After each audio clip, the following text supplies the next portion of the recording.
যারা এই মসজিদ পরিচালনা করবে তাদেরকেও কি হতে হবে, সম্মানিত হতে হবে।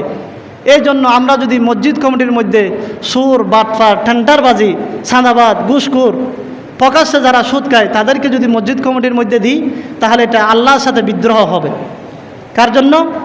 এই জন্য রব্বুল আলামিন পৃথিবীর মধ্যে মসজিদ তৈরি করার পরে এই মসজিদের দায়িত্ব কারা নেবে তার জন্য পবিত্র কোরআনের সূরা তাওবার 18 নং আয়াতের মধ্যে বলে দিয়েছেন আসলে মসজিদের দায়িত্বটা কাদের হাতে থাকবে। মসজিদের দায়িত্ব কাদের হাতে থাকবে সেই জন্য রব্বুল আলামিন তাদের একটা কোয়ালিটি, তাদের একটা বৈশিষ্ট্য দিয়ে দিয়েছেন। রব্বুল আলামিন বলেন, ইন্নামা ইয়ামুরু মাসাজিদাল্লাহি মান আমানা বিল্লাহি ওয়াল ইয়াউমিল আখির ওয়া আকামাস সালাতা ওয়া আতাজ যাকাতা ওয়া লাম ইয়াখশা ইল্লাল্লাহ। রব্বুল আলামিন বলেন, পৃথিবীর মাঝে ওই ব্যক্তিরা আমার মসজিদ আবাদ করবে, মসজিদ পরিচালনা করবে। তারা কারা?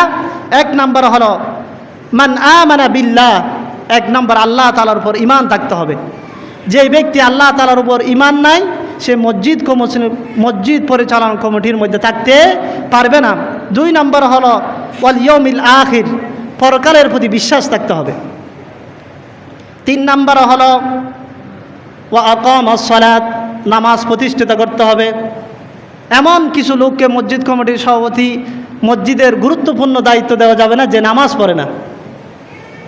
আমাদের সমাজে এখন কি হয় যে একজন বড় নেতা হয়, সে দেখবেন যে মসজিদেরও সভাপতি, স্কুলেরও সভাপতি, সব জায়গায় উনি সভাপতি। টাকা থাকলে হয়, কি থাকলে হয়, কিন্তু দায়িত্বটা কিসের? এটা হলো তাকওয়ার দায়িত্ব। মসজিদের বিষয়টা হচ্ছে সেন্সিটিভ বিষয়, এটা আপনি চাইলে যাকে তাকে দিতে পারবেন না। তাহলে তিন নাম্বার হলো তাকে নামাজ কায়েম হতে হবে। মসজিদের দায়িত্ব নিতে হলে তাকে কি করতে হবে? নামাজের সাথে সংশ্লিষ্ট হতে হবে, যাকাত দিতে হবে। এখন তো যাকাত দেওয়া দূরের কথা, মসজিদ কমিটির মধ্যে অনেক লোক রয়েছে উল্টো যাকাতের টাকা মারে খেয়ে দেয়। কিভাবে খেয়ে দেয়? এই যে দেশের লক্ষ লক্ষ কোটি কোটি টাকা দুর্নীতি করে, এগুলো কি যাকাতের টাকা না? গরিবদের হক না? তাহলে এমন কাউকে দায়িত্ব দেওয়া যাবে না যে মানুষের টাকা আত্মসাৎ করে। তো যে মানুষের টাকা আত্মসাৎ করে সে মসজিদের টাকা আত্মসাৎ করবে না, তার গ্যারান্টি কি?